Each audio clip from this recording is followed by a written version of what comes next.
What is going on, guys? Derek coming at you here, hoping everyone is doing well. Got a little update video on the bass TRO here. I wanted to bring you guys along and show you some stuff that I've been working on that I haven't filmed, and just kind of get you guys up to speed. So let's go ahead and jump into this thing. So in our last video, if you've been following along, got the floor all finished up here, and went back with the PL3X in the gaps and everything around the edges.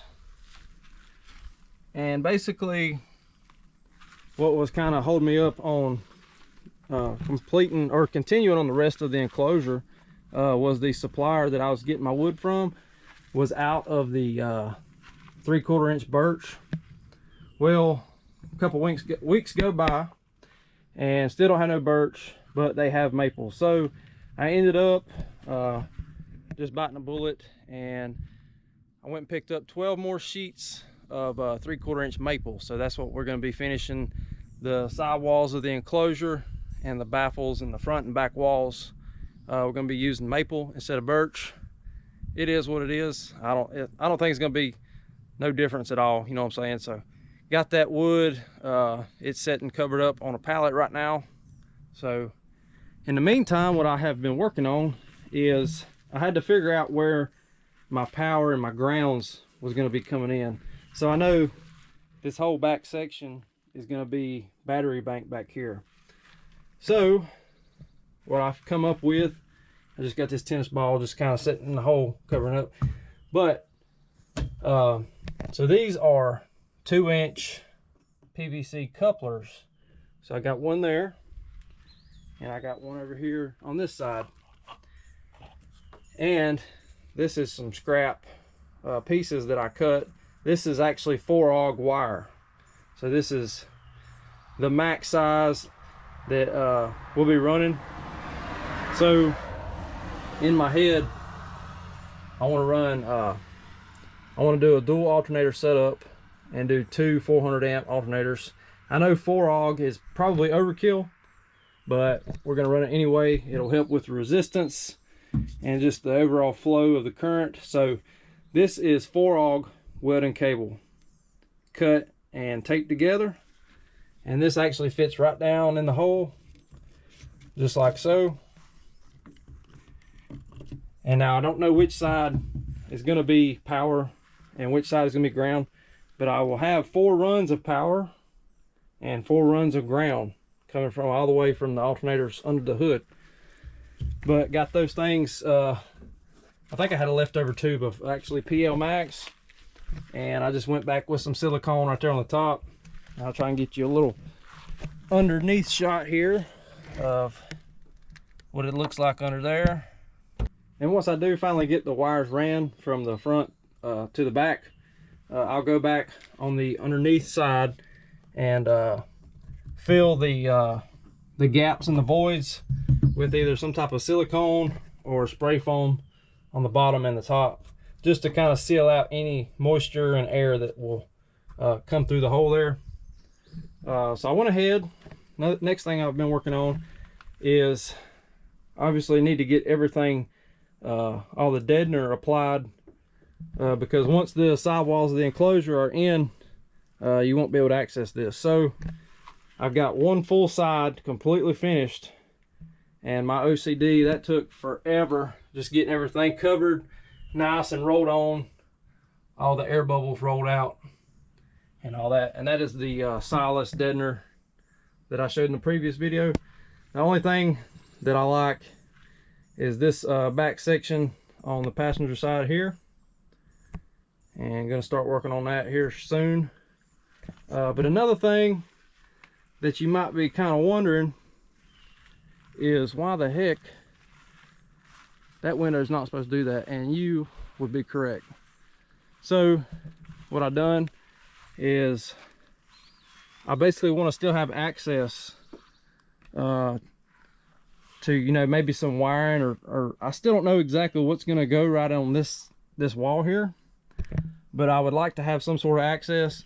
And if in the future I want to delete the this heater core here, I still got to go back and figure out all these wires for this harness. pull fuses and cut and tape wires and all that good stuff. But so what I've done is I removed this window here.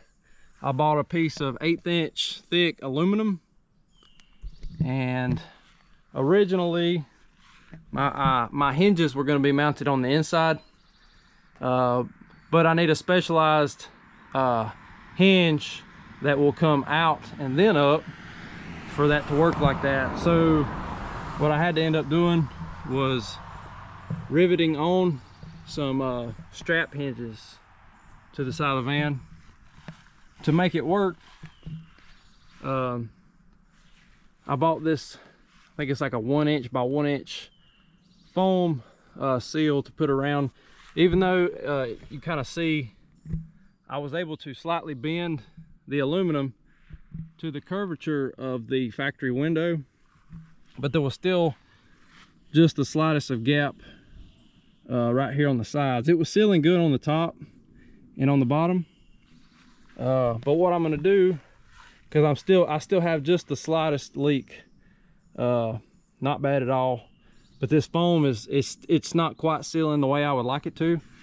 So what I'm going to do is I'm actually going to remove this factory seal here, remove this foam seal that I put on the aluminum, and I've actually got a whole new seal that will go on.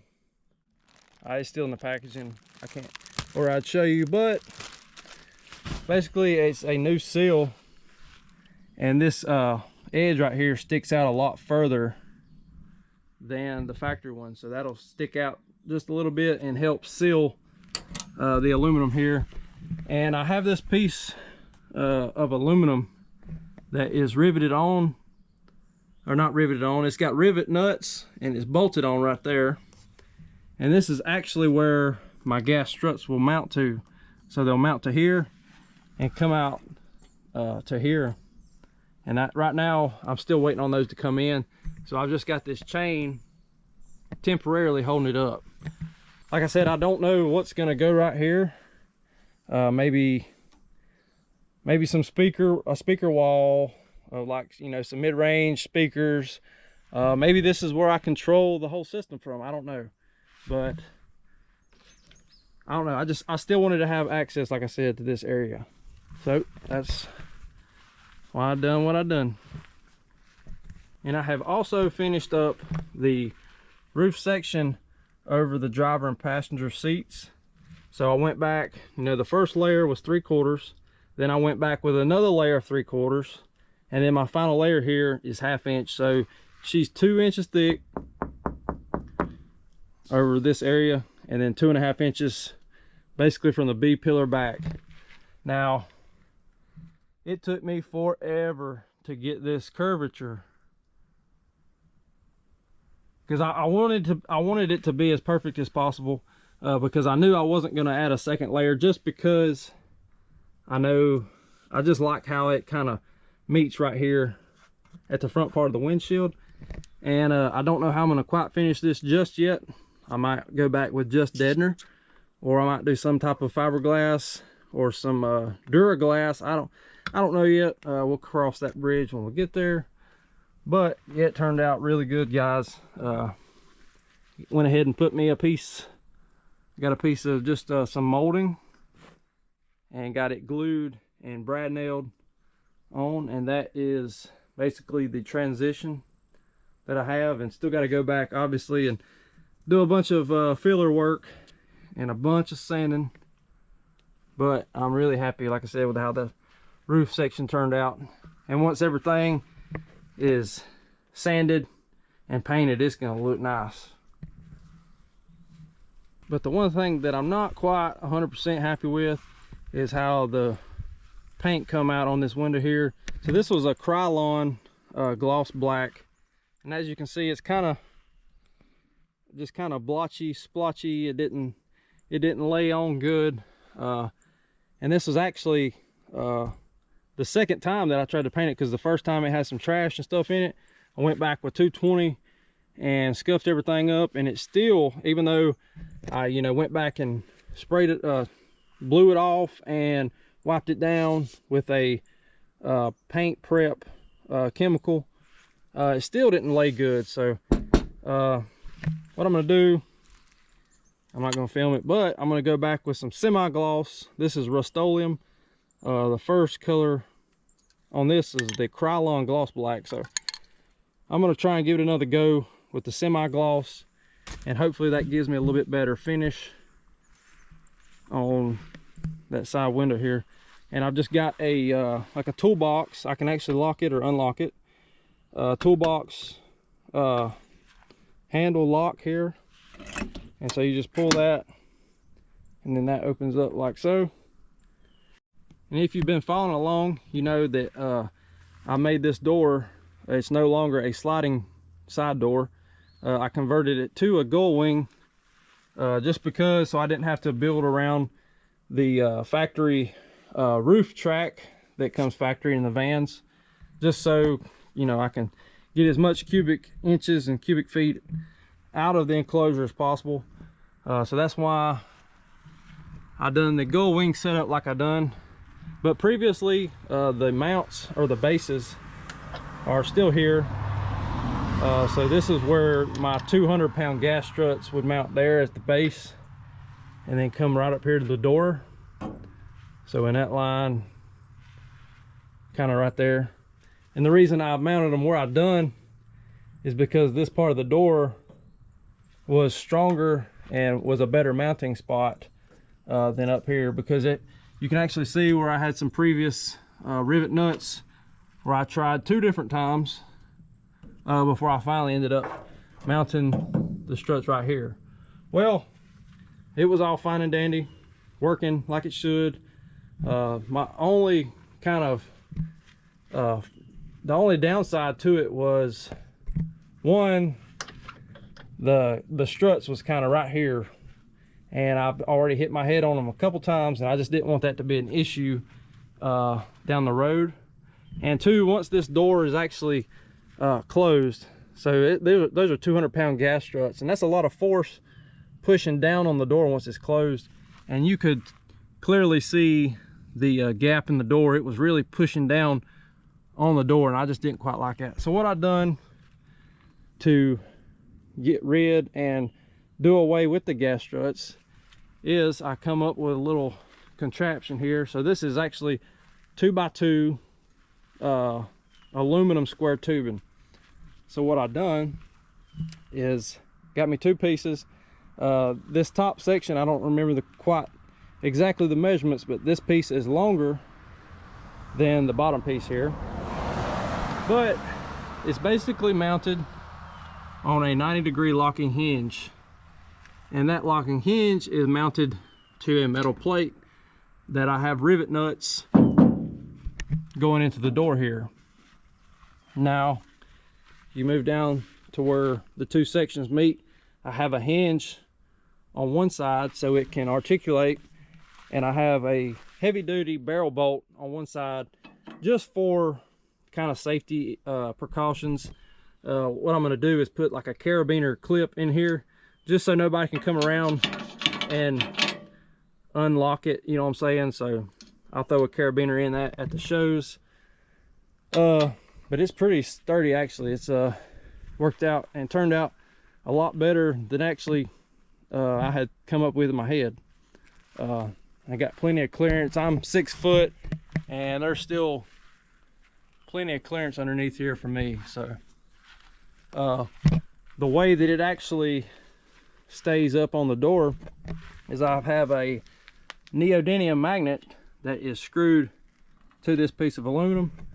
So let me show you the process of how it folds up and locks into place. So basically all I got to do, I don't have the carabiner right now, but just pretend there's a carabiner in this barrel bolt. So remove the carabiner, slide the barrel bolt down, and then you're going to lift up on the door here, fold this up, and then you're going to mash on the locking hinge. and then just fold it up. And that sticks right there onto the middle of the door. And then just fold it down.